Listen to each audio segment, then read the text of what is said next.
Amigos, que Dios les bendiga. Bienvenidos a una nueva edición del Evangelio Diario. Estamos a martes 17 de marzo, en esta cuarta semana del tiempo de Cuaresma.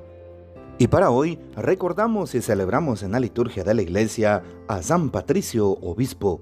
Son inciertos los datos cronológicos del apóstol de Irlanda. Patricio nació probablemente en la Britania Mayor, en Banhaven, Taverny, un pueblecito que hoy no se encuentra en los mapas, en el año 385 y probablemente murió en el 461 cerca de Down, que ahora se llama Downpatrick, en el Ulster. La fecha del 17 de marzo para la celebración de la memoria del santo es muy antigua. San Patricio nació en la actual Inglaterra y por un designio providencial fue a parar a la vecina isla de Irlanda, en donde vivían celtas y escotos todavía paganos. En efecto, cayó prisionero de los piratas a la edad de 16 años y fue llevado a los mercados irlandeses para ser vendido como esclavo. El encuentro con la patria de adopción no fue, pues, muy agradable, como tampoco su estadía, pues trató de huir 2 veces. La tercera vez, después de 6 años, lo logró. Después regresó a Irlanda, no ya como esclavo, sino como predicador del Evangelio. Para su futura misión se preparó en Auxerre, con severos estudios teológicos bajo la guía de San Germán. Hizo un viaje a la Italia, en donde visitó varios monasterios. Después regresó a Irlanda, enviado por el mismo pontífice, según la tradición, como sucesor del primer obispo Paladio, en el 432. Un buen éxito de la misión de San Patricio se debe a la inteligente organización que supo crear en esta isla, carente de ciudades y dividida en muchas tribus o clanes, dirigidos por un jefe independiente. Ante todo, él supo adaptarse a las condiciones sociales del lugar, formando un clero local y pequeñas comunidades cristianas dentro del mismo clan, sin rechazar usos ni costumbres tradicionales. Se preocupó ante todo por la conversión de los jefes, pues sabía que inmediatamente lo seguirían sus súbditos. Erigió en varios sitios de Irlanda algunas abadías que después llegaron a ser famosas, alrededor de las cuales fueron naciendo las futuras ciudades. Patricio tuvo una vida difícil con los herejes pelagianos, que para arruinar su obra recurrieron inclusive a la calumnia. Para defenderse, Patricio escribió una confesio, aclarando que su trabajo de misionero era la simple actuación de un mandamiento divino y que su aversión contra los pelagianos se debía al absoluto valor teológico que él le atribuía a la gracia. La obra del infatigable misionero dio excelentes frutos con el tiempo. Lo demuestra el maravilloso florecimiento de santos irlandeses y su generosa adhesión a la fe de los padres. También tenemos una famosa oración de exorcismo, de reparación y por supuesto de protección divina que San Patricio pone, y es la famosa coraza de San Patricio, que ojalá los cristianos pudiéramos hacer todos los días. Pidamos pues la poderosa intercesión de San Patricio. Y para hoy tomamos el Evangelio según San Juan, capítulo 5, versículos 1 al 3 y 5 al 16. Era un día de fiesta para los judíos cuando Jesús subió a Jerusalén. Hay en Jerusalén, junto a la puerta de las ovejas, una piscina llamada Betesda en hebreo, con 5 pórticos, bajo los cuales yacía una multitud de enfermos, ciegos, cojos y paralíticos. Entre ellos estaba un hombre que llevaba 38 años enfermo. Al verlo ahí tendido y sabiendo que ya llevaba mucho tiempo en tal estado, Jesús le dijo: ¿Quieres curarte? Le respondió el enfermo: Señor, no tengo a nadie que me meta en la piscina cuando se agita el agua. Cuando logro llegar, ya otro ha bajado antes que yo. Jesús le dijo: Levántate, toma tu camilla y anda. Al momento el hombre quedó curado, tomó su camilla y se puso a andar. Aquel día era sábado. Por eso los judíos le dijeron al que había sido curado: No te es lícito cargar tu camilla. Pero él contestó: El que me curó me dijo: Toma tu camilla y anda. Ellos le preguntaron: ¿Quién es el que te dijo: Toma tu camilla y anda? Pero el que había sido curado no lo sabía, porque Jesús había desaparecido entre la muchedumbre. Más tarde lo encontró Jesús en el templo y le dijo: Mira, ya quedaste sano. No peques más, no sea que te vaya a suceder algo peor. Aquel hombre fue y les contó a los judíos que el que lo había curado era Jesús. Por eso los judíos perseguían a Jesús, porque hacía estas cosas en sábado. Palabra del Señor, gloria a ti, Señor Jesús. Muy importante para los judíos el día sábado, el día de precepto, el gran Shabbat. Incluso para una secta protestante llamados los adventistas del séptimo día. Justamente el sábado como el día especial. Claro, sabemos que desde el Génesis Dios instituye este día como el día de descanso. Trabaja 6 días, descansa el séptimo día. Hasta el día de hoy los judíos observan el sábado como un día sagrado.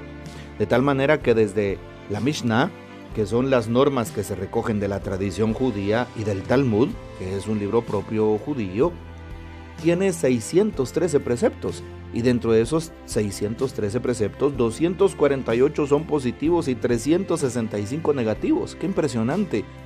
De tal manera que dentro de esos preceptos está estipulado que no se puede trabajar en sábado.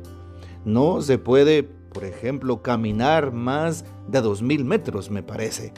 Y entonces, cuando uno tiene la oportunidad de ir a esos lugares santos, a la Tierra Santa, y llega el viernes por la tarde, recordemos que para los judíos el viernes por la tarde ya es el siguiente día, a las 4 o 5 de la tarde ya se convierte en sábado, ¿verdad? Por eso la preparación, cuando Jesús está crucificado, lo bajan de la cruz automáticamente, casi después de que haya muerto, porque ya viene la preparación del sábado, el gran sábado, y era la Pascua, que es una fiesta grande anual.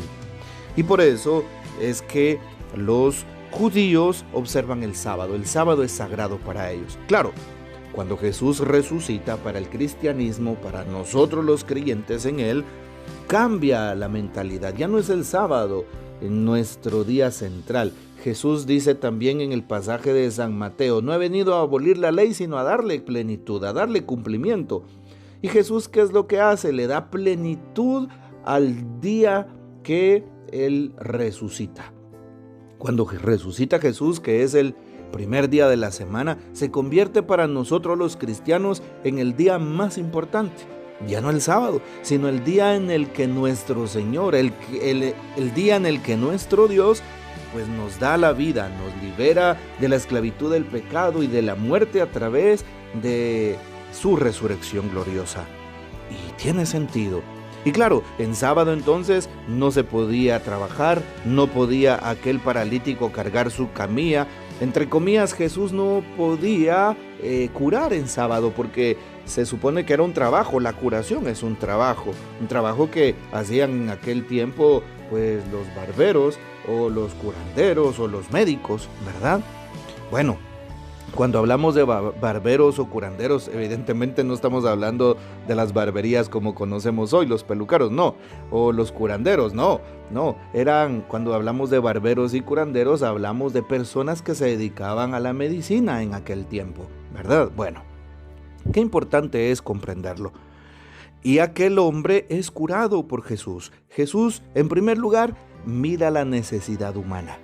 Jesús está no contra la ley, no, porque Jesús conoce perfectamente bien el Antiguo Testamento y trata de cumplirlo porque es la palabra de Dios.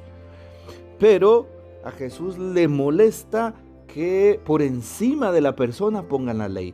¿Cómo es posible de que alguien se pueda morir en sábado y no lo atiendan, no lo ayuden? ¿Cómo es posible de que alguien en sábado no tiene que comer y no le puedan dar una tortilla y un pan?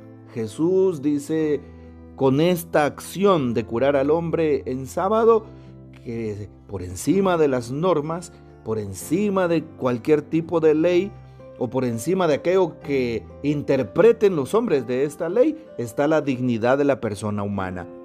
Por eso los grupos preferidos de Jesús en las Sagradas Escrituras, y esto lo vemos, mis queridos hermanos, en los 4 evangelistas, los grupos predilectos de Jesús en las Sagradas Escrituras son los enfermos, las prostitutas, los pecadores, los niños, las mujeres, los excluidos, porque todos ellos para la sociedad de aquel tiempo no contaban. Y por eso Jesús les da su espacio, el espacio que se merece la persona. Nos está diciendo, todos somos seres humanos, hijos de Dios, con una dignidad. Hoy entonces le pedimos a Jesús que nos ayude también a nosotros para poder tender una mano al que más lo necesite, independientemente de quién sea. También hoy es muy importante saber que Jesús sana a aquel hombre. Y cuando se reencuentra con aquel hombre, Jesús le hace también una observación: no peques más.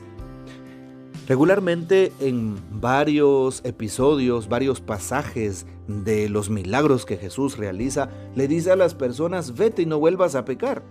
Sí, por eso es importante saber que Jesús cura integralmente, no solamente cura el cuerpo, sino cura el alma, perdona los pecados, como lo hace con aquel paralítico que en Cafarnaúm, según el Evangelio, abren un agujero en el techo y lo meten por ese lugar. Lo primero que hace Jesús es decirle: hijo mío, tus pecados te son perdonados, porque Jesús conoce esa debilidad humana que hay en el corazón.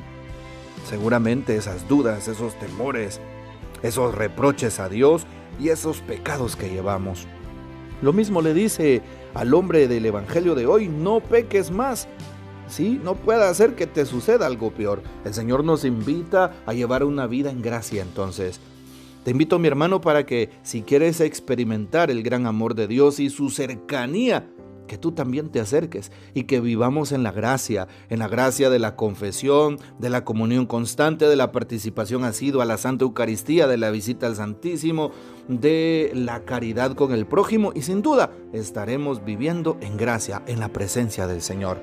Y de esa forma el Señor estará cerca y el Señor nos mostrará vivamente su rostro para que demos testimonio suyo en el mundo.